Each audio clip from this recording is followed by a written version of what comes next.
Guys, एक बार राई star काम पर जाने के लिए निकलता है और राई बॉस को कॉल कर बताता है कि सॉरी बॉस, आज आने में थोड़ी देर हो जाएगी। फिर कॉल कटने के बाद राई स्टार कार की तरफ जाता है, लेकिन वह इस बात से अनजान था कि येलो क्रिमिनल और ग्रीन क्रिमिनल एक पत्थर के पीछे छुपकर उसके बाहर आने का इंतजार कर रहे हैं और वह देखते हैं कि राई बाहर आ गया है। फिर जब राई स्टार कार की चाबी निकाल कार को खोल रहा था कि पीछे से ग्रीन क्रिमिनल थोड़ा दूर और येलो क्रिमिनल बिल्कुल पास आ जाता है, पर येलो क्रिमिनल घर के आगे की तरफ जाता है। साथ ही ग्रीन क्रिमिनल धीरे धीरे पहाड़ से नीचे उतरता है और चाकू निकाल लेता है और आराम आराम से अंदर जाने लगता है। फिर जब राई दरवाजा खोलने वाला था कि ग्रीन क्रिमिनल उस पर हमला कर देता है, पर राई समय रहते उससे बच जाता है और पलटकर उसे लात मारकर नीचे गिरा देता है। फिर जब राई स्टार आराम से खड़ा था कि पीछे से येलो क्रिमिनल धीरे धीरे से जाता है और चाकू निकालकर राई के हाथ पर मार देता है, जिससे राई के हाथ बहुत ज्यादा खून बहने लगता है। राई स्टार खुद को संभालता है और पीछे घूमता है, जिससे क्रिमिनल थोड़ा घबरा जाता है। फिर राई उसकी तरफ जाता है, पर क्रिमिनल हमला करने की ट्राई करता है, लेकिन राई स्टार उसका हाथ पकड़ उसे घुमाकर नीचे पटक देता है। फिर जब राई येलो क्रिमिनल की तरफ देख रहा था कि इतने में ग्रीन क्रिमिनल हाथ में मिट्टी ले आता है और राई की आंखों में फेंक देता है, जिससे राई स्टार को आंखों में बहुत जलन होती है और वह भटकता हुआ सड़क पर चला जाता है। पर पीछे से ग्रीन क्रिमिनल आकर उसे लात मारता है, जिससे राई नीचे गिर जाता है। फिर येलो क्रिमिनल और ग्रीन क्रिमिनल उसके सामने आकर खड़े हो जाते हैं और येलो क्रिमिनल चाकू को चूम कर राई से कहता है गुड बाय मिस्टर राय। फिर जैसे ही येलो क्रिमिनल राई स्टार को मारने वाला होता है कि वहाँ पर एडम बाइक लेकर आ जाता है और येलो क्रिमिनल को उड़ा देता है, जिससे क्रिमिनल नीचे गिर जाता है और उसका मुंह बाइक के टायर के नीचे आ जाता है, पर उससे उसका मास्क जाता है। बाद में एडम चलती बाइक से उतर जाता है, जिससे बाइक जाकर पीछे लगे पेट्रोल पंप से टकराती है और वहाँ पर बहुत बड़ा ब्लास्ट हो जाता है, पर उन सभी को कुछ नहीं होता। फिर जब राई की आंखें थोड़ी साफ हो जाती हैं, तो राई स्टार देखता है कि उसके पास में एक चाकू पड़ा है, जिसे वो धीरे से पकड़ता है और एकदम से खड़ा होकर ग्रीन क्रिमिनल की गर्दन काट देता है, जिससे ग्रीन क्रिमिनल थोड़ी सी देर में मर जाता है। उसे मारने के बाद राई स्टार येलो क्रिमिनल के पास जाता है और उसके पास बैठता है। साथ ही उसकी गर्दन पर चाकू रखकर पूछता है कि तुम्हें किसने भेजा था, जिस पर येलो क्रिमिनल भी डरता हुआ बता देता है कि कुछ दिन पहले रॉक ऑफ क्लॉक टावर में आया था और उसने हमें डायमंड्स के बदले में तुम्हारी फोटो दिखाकर तुम्हें मारने की सुपारी दी थी। जिसे सुन राई स्टार सोचता है कि उसकी साले की इतनी हिम्मत कब से हो गई। इतने में येलो क्रिमिनल उससे हाथ जोड़कर कहता है मैंने तुम्हें सब कुछ बता दिया, प्लीज अब मुझे यहाँ से जाने दो। जिसे सुन राई स्टार खड़ा हो जाता है और उसे कहता है कि ठीक है जाओ, पर इतने में ही राई स्टार पीछे घूमकर चाकू को उसके सर की तरफ फेंक कर मारता है। फिर थोड़ी देर बाद वहाँ पर पुलिस की गाड़ियाँ आ जाती हैं, जिसमें से कुछ ऑफिसर्स निकलते हैं और देखते हैं कि सड़क पर येलो क्रिमिनल और ग्रीन क्रिमिनल बहुत गंदे तरीके से मरे पड़े हुए थे। वहाँ पास ही में राई स्टार और एडम खड़े हुए थे और राई स्टार एडम को सही समय पर उसकी जान बचाने के लिए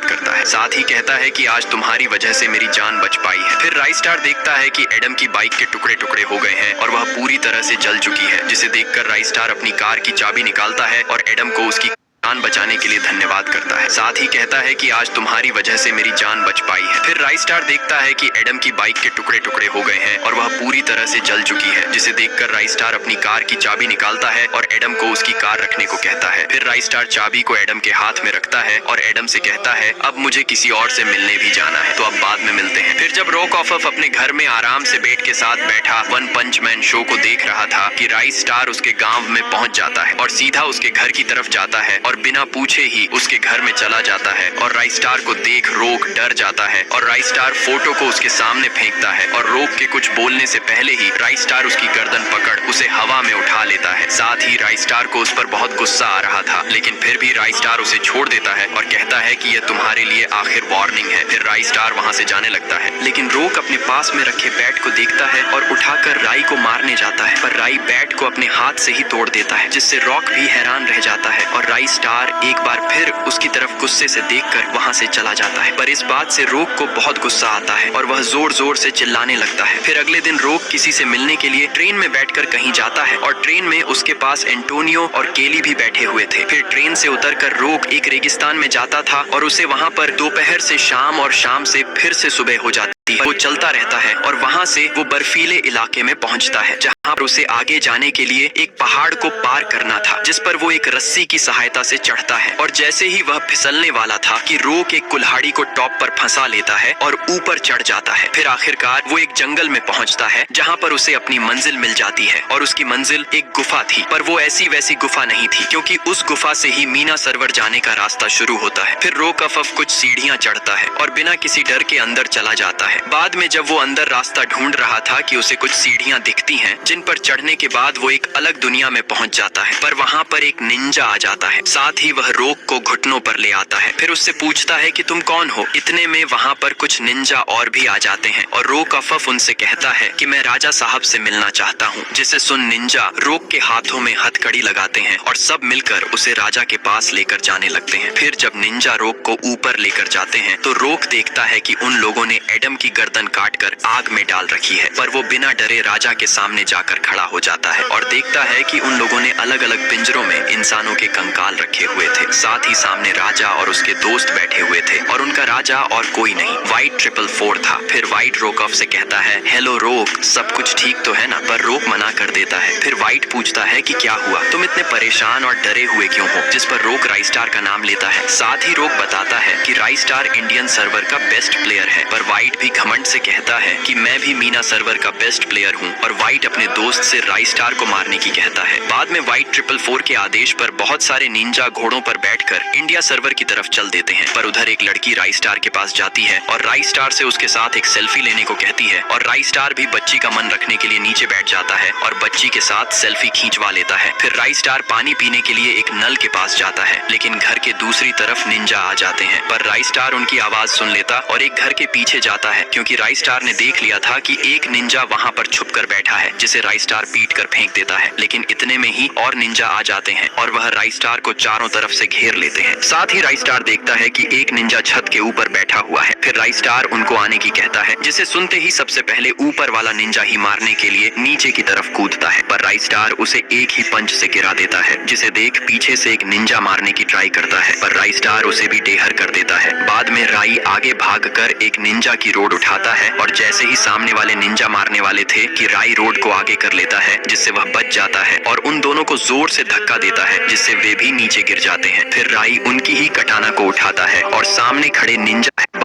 पिछड़ी और राइस्टार की टांग पकड़कर उसे घसीटते हुए वैन की तरफ ले जाता है। फिर वह राइस्टार को वैन के अंदर फेंक देता है और पीछा का दरवाजा बंद करके खुद भी वैन में बैठ जाता है और राइस्टार को लेकर वहां से कुछ देख रहा था। फिर जब तुम वैन में बैठे तो मैं भी व्हाइट 444 ने भी एडम को चाकू से मारा था और फिर मोको कला CR7 केली सब जीप में बैठ जाते हैं, पर राइस्टार उनके साथ नहीं बैठता और उनसे बोलता है, तुम लोग चलो, मैं तुम्हारे पीछे पीछे ही आ जाऊंगा। और राइस्टार फिर से रेसिंग जोन की तरफ जाने दूर जाकर गिरता है और बेहोश हो जाता है, जिसे देख व्हाइट 444 एक हॉकी लेकर उसके पास जाता है और उसे लात मार व्हाइट 444 गोडाउन से बाहर जाकर गिरता है, पर व्हाइट 444 फिर से राइस्टार को मारने आता है तो राइस्टार उसका हाथ पकड़ उसे घुटनों पर ले आता है और फिर बाद में राइस्टार उसे उठाकर भी पटक देता है, पर इससे राई शांत नहीं होता है और वह उसे दीवार पर फेंक कर मारता है। लेकिन जब व्हाइट 444 जमीन पर गिरता है तो राइस्टार उसके पास जाता है, पर इतने में CR7 आकर उसके सर पर पैन मारता है, जिससे राइस्टार को गहरी चोट आ जाती है। पर जैसे ही वह पीछे मुड़कर देखता है तो वह फिर से उसके सिर पर पैन मारता है, जिससे राइस्टार जाकर दीवार के लगता है, पर राइस्टार खुद को संभाल लेता है और वह फिर से पीछे देखता है तो उसे समझ आ जाता है कि CR7 हमेशा से ही उसका दुश्मन था और उसने उन्हें सही समय पर जाकर धोखा दे दिया। पर इतने में CR7 खुद व्हाइट 444 के पास चला जाता है और राइस्टार से कहता है, भाई मैं तो इसके साथ ही था। जिसे सुन राइस्टार पीछे घूम जाता है, पर यह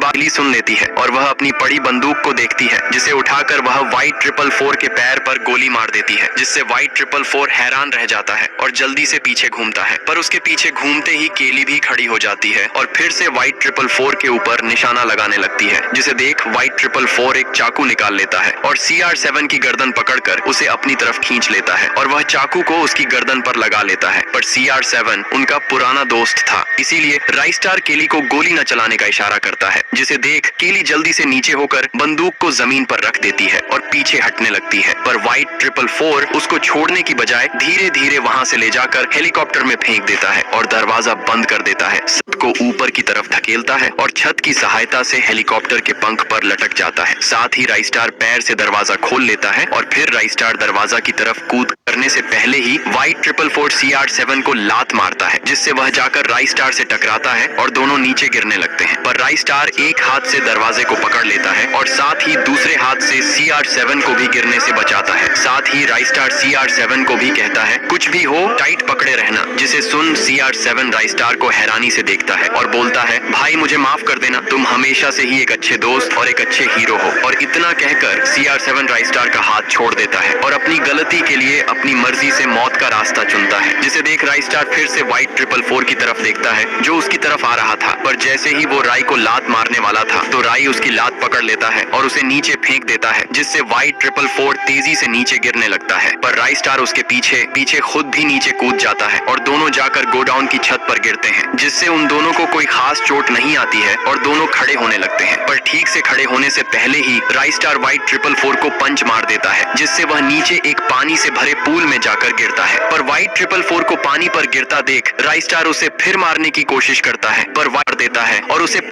लगता है, जिससे जब CR7 नीचे गिरता है तो वह ट्रक में रखे मिट्टी के कट्टों पर गिरता है, जिससे वह आसानी से बच गया था। लेकिन असली हैरानी अभी बाकी थी, क्योंकि ज्ञान भाई भी जिंदा थे। मतलब जब व्हाइट वहां से चला गया था तो केली और कला जल्दी से भागकर ज्ञान भाई के पास चले गए थे और केली ने बम उतार ऊपर की तरफ फेंक दिया था, पर धमाके से राइस्टार बेहोश हो गया था और इस तरह ज्ञान भाई भी बच गए थे। और फिर सबको एक साथ देखकर राइस्टार खुश भी था और दुखी भी, क्योंकि उस लाइन में एडम की कमी थी, जिसके बदले को पूरा करने की खातिर राइस्टार व्हाइट 444 की पीछे से गर्दन पकड़ लेता है और उसे उठाकर सबके सामने फेंक देता है और फिर सब लोग उसे चारों तरफ से घेर लेते हैं। फिर राइस्टार उसे मरने के लिए वहीं छोड़ देता है। गाइस, तो वीडियो कैसी लगी वह जरूर बताना और वीडियो को लाइक और चैनल को सब्सक्राइब याद से कर लेना। साथ ही बीट गेमर्स जी को भी सब्सक्राइब जरूर कर लेना।